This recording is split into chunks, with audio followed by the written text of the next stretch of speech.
Hello everyone, कैसे हैं आप सभी। उम्मीद करता हूं सभी स्वस्थ होंगे, ठीक होंगे, आपकी पढ़ाई भी सुचारू रूप से चल रही होगी। प्यारे बच्चों, आज हम इस सेशन में देखेंगे जो हमने आरो भाग 2, जिसके अंतर्गत हमने तुलसीदास जी द्वारा रचित कवितावली, जो दो कविता एक सवैया लिया गया था, और रामचरितमानस के लंका कांड से एक अंश लिया हुआ था जिसका नाम था लक्ष्मण मूर्छा और राम का विलाप। तो ये दोनों हम लोगों ने बहुत अच्छे से पढ़ लिए थे। आज हम इस सेशन में जो देखने जा रहे हैं, इन दोनों कवितावली से तीन छंद है, और यह जो अंश है इन तीनों से संबंधित हम लोग एमसीक्यूज और साथ में सब्जेक्टिव क्वेश्चन से पढ़ेंगे। उम्मीद करता हूं ये तीनों छंद, जो तीन कवित दो कवित एक सवैया था, ये तीनों अच्छे से आप लोगों को समझ में आ गया होगा, और यह अंश भी आप लोग कहानी के रूप में याद हो गया होगा। तो आप लोग प्रत्येक क्वेश्चन का आंसर अच्छे से इजी वे में आप लोग दे सकते हैं।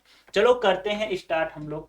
तो आप लोग पहला क्वेश्चन बताना है कि तुलसीदास जी का जन्म 1532 ईस्वी में उत्तर प्रदेश के बांदा जिले के किस गांव में हुआ। आपको इतना ध्यान रखना है, पूछा तो नहीं जाता कि जीवन परिचय से कोई क्वेश्चन, लेकिन बाई चांस कोई आ जाए तो क्या करोगे। तो मैंने एक ही क्वेश्चन में पूरा का पूरा आंसर, सभी क्वेश्चन के आंसर दे दिए कि जन्म कब हुआ, 1532 में। किस राज्य में हुआ तुलसीदास जी का जन्म, उत्तर प्रदेश में। किस जिले में हुआ, बांदा जिले में। अब गांव आपका नाम बता देना है, और गांव का नाम क्या है, राजापुर गांव में। बोलो, सभी आंसर आगे ना। देखो क्वेश्चन जितने बनेंगे पूछा नहीं जाता, तो इसलिए मैंने सोचा कि एक ही क्वेश्चन में क्यों ना चारों पांचों क्वेश्चंस सिमटा दिए जाए, निमटा दिए जाए। सुपराइज आप कर दो ना एक बार यार, सारे क्वेश्चंस का तो याद रखना। 1532 में जन्म, बांदा जिले के राजापुर गांव में, और ये बांदा जिला किस राज्य में पड़ता है, यूपी में पड़ता है, उत्तर प्रदेश में। नेक्स्ट प्यारे बच्चों, मृत्यु 1632 में हुई। सॉरी बेटा जी, ये तो 32 में नहीं होती है, 1623 में होती है, ये ध्यान रखना है। मृत्यु 1623 में कहां हुई, यानी देखो जन्म होता है 1532 में, और मृत्यु होती है प्यारे बच्चों 1623 ईस्वी में। ये आपको ध्यान में रखना है। कहां होती है प्यारे बच्चों मृत्यु, काशी में होती है, ये भी आपको ध्यान रखना। तो मृत्यु भी याद रखना, जन्म भी याद रखना, दो क्वेश्चन में सिमट गया, अब आगे नहीं आएगा ऐसा। नेक्स्ट, तुलसीदास जी के बचपन का नाम बताना, ये आपको ध्यान में रखना है, पूछा जा सकता है। तो क्या नाम था भाई, राम भोला था, राम बोला, ये आपको ध्यान में रखना है।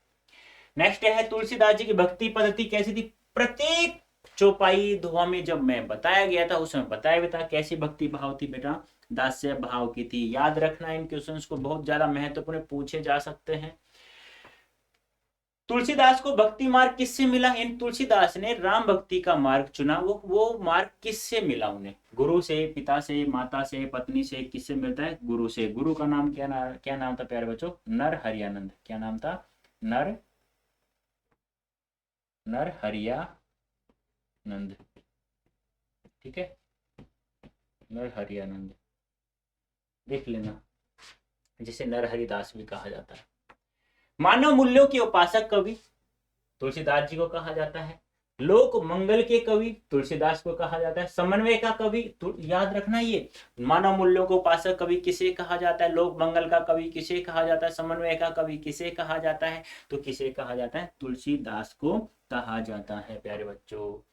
रामचरितमानस की रचना किस भाषा में हुई, यानी रामचरितमानस की जो रचना है वो किस भाषा में हुई, ये आपको ध्यान में रखना है। तो किस भाषा में हुई प्यारे बच्चों, अवधी भाषा में हुई थी, ध्यान रखना है।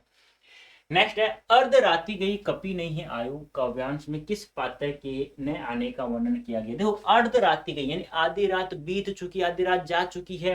कपि नहीं आयो यानी कि कपि यानी हनुमान नहीं आए हैं, यह कथन किसने कहा था, प्रभु श्री राम ने कहा था। किनके बारे में कहा गया, हनुमान जी के बारे में, कि आधी रात बीत चुकी है, हनुमान जी अभी तक नहीं आए। क्यों, कहाँ गए थे, वो संजीवनी बूटी लाने के लिए गए हुए थे।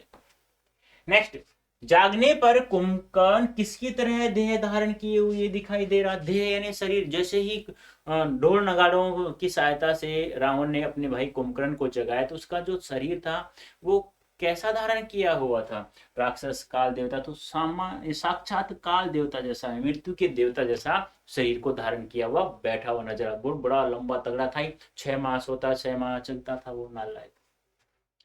लक्ष्मण के मूर्छित, ये गलत लिखा हुआ है, मूर्छित को सही करना है। मूर्छित होने पर सामान्य मनुष्य की तरह कौन विलाप करने लगता है, यानी कि लक्ष्मण के मूर्छित होने सामान्य मनुष्य कौन विलाप करने लगता है, तो आपको पता है प्रभु श्री राम, यही तो बताया गया। लक्ष्मण मूर्छा और राम का विलाप, यानी कि लक्ष्मण जी जब मूर्छित हो जाते हैं तो प्रभु श्री राम का जो विलाप है वो धीरे धीरे प्रलाप में बदल जाता है। लक्ष्मण के जीवित होने की खबर सुनकर रावण किसके पास गया, यानी कि लक्ष्मण के जीवित होने की खबर सुनकर रावण ने अपना सर पीटा और फिर किसके पास चला गया, अपने भाई कुंभकर्ण के पास। फिर नगाड़े बजा के उसे जगा देता है और वो कैसा दिखाई देता है, साक्षात मृत्यु देवता का शरीर धारण कर रखा हो ऐसा बैठा हुआ प्रतीत हो रहा है। नेक्स्ट है प्यारे बच्चों, मणि बिनु फनी करीबर कर हीना। यहाँ करीबर का अर्थ क्या है, देखो मणि यानी मणि, देखो सारे अर्थ ले लो तुम लोग। बिनु यानी बिना,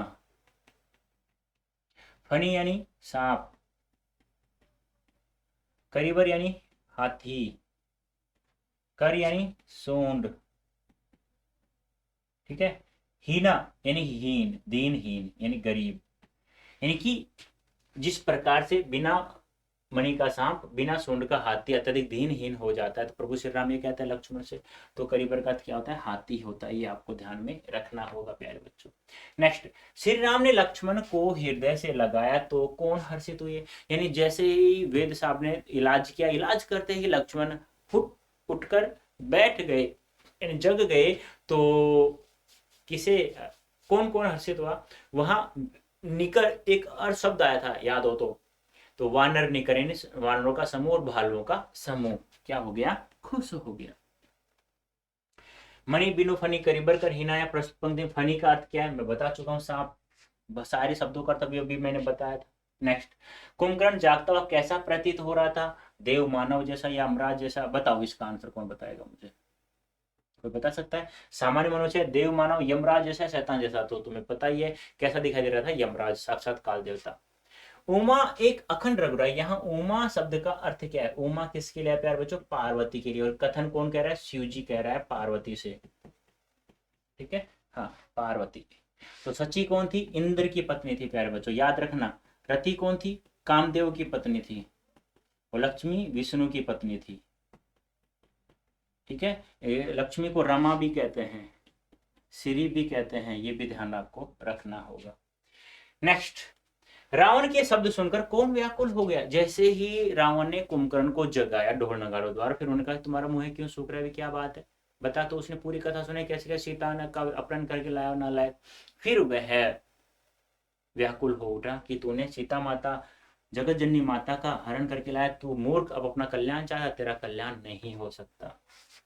लक्ष्मण किसको दुखी नहीं देख सकते थे, लक्ष्मण किसको दुखी नहीं दे सकते थे, पर प्रभु श्री राम को। उन्होंने कहा कि तुमने मुझे कभी दुखी नहीं देखा, तुम्हारा स्वभाव मेरे प्रति हमेशा कोमल रहा है, फिर तुम मेरे व्याकुलतापूर्ण वचनों को सुनकर खड़े क्यों नहीं हो रहे हो। लक्ष्मण के जीवित होने की खबर सुनकर रावण किसके पास गया, तो किसके पास गया, कुंभकर्ण के पास गया। अस कई आयसु पाई पद बंदी चले हनुमंत, यहाँ आयसु का अर्थ क्या है, तो ध्यान रखना, अस कई ऐसा कहते हुए, आज्ञा आयसु यानी आज्ञा पाकर, पाई पद, पद यानी पैर यानी चरण, बंदई वंदना करते हुए, चले चल देते हैं हनुमंत हनुमान, तो क्या हो जाएगा, आज्ञा। एक एक शब्द का अर्थ मैंने बताया भी था, आपको याद रखना है। श्री राम का प्रलाप सुनकर रावण वानर समूह हो गए थे, श्री राम का प्रलाप सुनकर वानर समूह क्या हो गए थे भी, प्रलाप सुनकर के अतोत्साहित हो गए थे, यानी कि दुखी हो गए थे, रोने लग गए थे वो भी जोर जोर से। श्री राम का प्रलाप सुनकर कौन विकल हो गए थे, विकल सॉरी अतोत्साहित भी हो गए थे, व्याकुल, यहाँ इस अंश के अनुसार व्याकुल हो गए थे, विकल यानी व्याकुल, व्याकुल हो गए थे बेटा। अतोत्साहित यानी कि उत्साह गिर चुका था, उत्साह गिरेगा तब तो व्याकुल होगा, लेकिन यहाँ हमें आंसर सटीक आंसर देना है, तो व्याकुल हो गए थे, विकल हो गए। श्री राम का विलाप सुनकर कौन विकल हो गए थे, तो वानर विकल हो गए थे, ठीक है। नेक्स्ट, सहु विपिन ही आतप बाता, यहाँ बाता शब्द का अर्थ क्या है, देखो सहु सहना, विपिन यानी जंगल, ही है यानी कि मेरे लिए, आतप यानी गर्मी, बाता यानी तूफान आंधी जिसे कहते हैं, तो बाता यानी क्या हो जाएगा, यहाँ पे धूप हो जाएगा। इन शब्दों के देखो ऑप्शन जैसे हैं, उन्हीं के ऑप्शन के अनुसार हमें आंसर देना। अब यहाँ आंधी होता तो आंधी आया नहीं, तो क्या आएगा, धूप होगा। नेक्स्ट, सॉरी बेटा जी, बाता भी देखो, जब मुझे कुछ शब्दों का अर्थ मेरे दिमाग में निकल जा रहे हैं, तो आपके दिमाग में तो निकलेंगे ना, तो बात है नहीं, हवा होता है, बात, वात, बात यानी वात, वो वैसे भी हम लोग कह सकते हैं। बै यानी तत्सम शब्द है, सॉरी तद्भव शब्द है, और वह क्या है तत्सम शब्द है, हम लोग ऐसे भी ध्यान रखा सकते हैं। बात यानी वात होता है हवा। अब आते हैं सब्जेक्टिव। कवितावली में उद्धृत छंदों के आधार पर स्पष्ट करें तुलसीदास को अपने युग की आर्थिक विषमता की अच्छी समझ है। कैसे? क्योंकि वो उस समय जैसे रह रहे थे तो उनको पता था कि लोग अपने पेट की पूजा के लिए क्या क्या, मतलब क्या क्या कार्य करें। धर्म है, धर्म के बारे में नहीं सोचते हैं, उनको सोचता नहीं।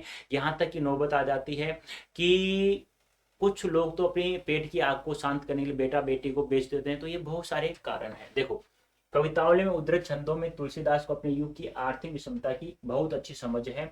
समाज में भुखमरी की स्थिति है क्योंकि लोगों के पास रोजगार नहीं है।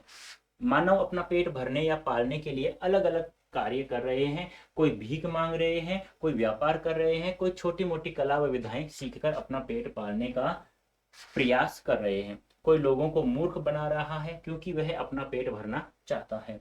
अतः इसमें उद्धृत छंदों में बेरोजगारी के कारण उत्पन्न स्थिति का चित्रण किया गया है। इसके अंदर किसानों की हीन दशा का मार्मिक वर्णन भी मिलता है। किसानों की स्थिति बहुत गरीब थी। शायद प्रकृति की मार व शोषकों के शोषण ने उन्हें आत्महत्या तथा अपनी संतान को बेचने के लिए मजबूर कर दिया गया था, इसलिए गरीब और गरीब होता जा रहा था। पेट की आग समन ईश्वर भक्ति का मेघ ही कर सकता है। तुलसी का यह काव्य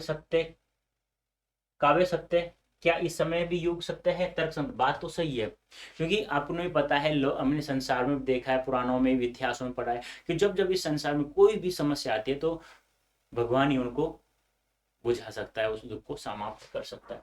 जब व्यक्ति के पेट में भूख अर्थात आग जलती है तो वह उसे बुझाने के लिए अनेक प्रकार के कार्य करता है।